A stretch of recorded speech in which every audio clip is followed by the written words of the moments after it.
William Morrow and HarperAudio present A Fire Endless, a novel. Elements of Cadence, Book 2, by Rebecca Ross.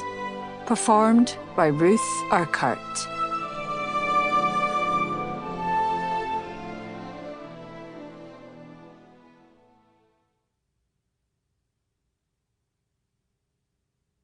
A note before we begin. To view maps of cadence, be sure to download the accompanying enhancement PDF from your audiobook provider, or go directly to www.harpercollins.com/pages/A Fire Endless. For Susie Townsend, Agent Extraordinaire, thank you for all the magic you gave to this book, and the 5 others before it. Prologue. Once, Kay had carried thousands of words in her hands.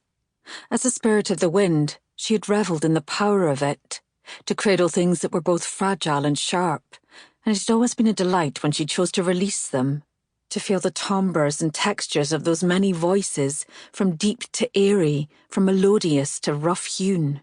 Once she had let gossip and news melt through her fingers and unspool across the hills of cadence, watching how humankind reacted when they caught the words either like hail or like thistledown.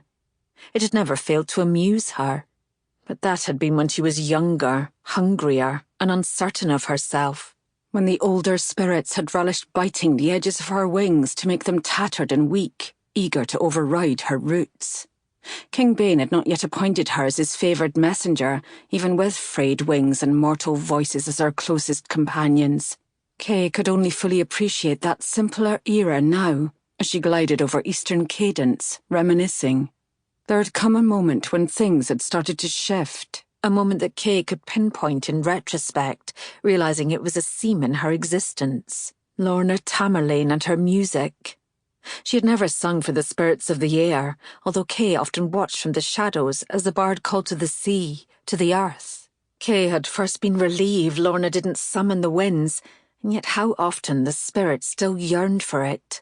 To know Lorna's notes were crafted just for her, and to feel them thrum in her bones.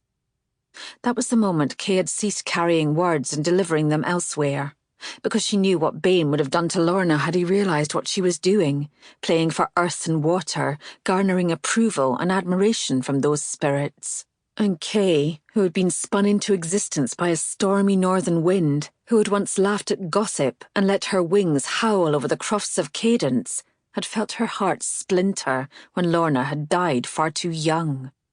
She flew over the eastern side of the isle now, admiring the summits and valleys, the gleaming faces of lochs and the trickling paths of rivers. Smoke rose from cottage chimneys, gardens teemed with summer fruit, and flocks of sheep grazed on hillsides.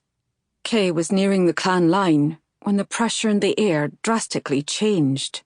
Her wings trembled in response, her indigo hair tangling across her face. It was an act to make her cower and cringe, and she knew the king was summoning her.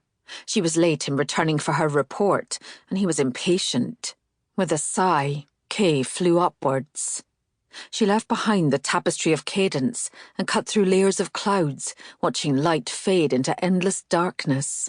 She could feel time freeze around her. There was no day, no hour here in the Hall of the Wind. It was preserved amongst the constellations. The sensation had once been jarring to Kay, to observe time flowing so unhindered amongst the humans on the isle, and then leave it behind like a moth-eaten cloak. Remember your purpose, Kay thought sharply, as the last second of mortal time cracked and fell from her wings like ice. She needed to prepare herself for this meeting, because Bane was going to ask about Jack Tamerlane. She reached the gardens, suppressing a flurry of fear, a pang of resistance. The king would sense them in her, and she couldn't afford his ire. She took her time, breathing and walking through rows of flowers spun from frost and snow, her wings tucked close against her back. They were reminiscent to the wings of a dragonfly, and their colour was Sample complete. Ready to continue?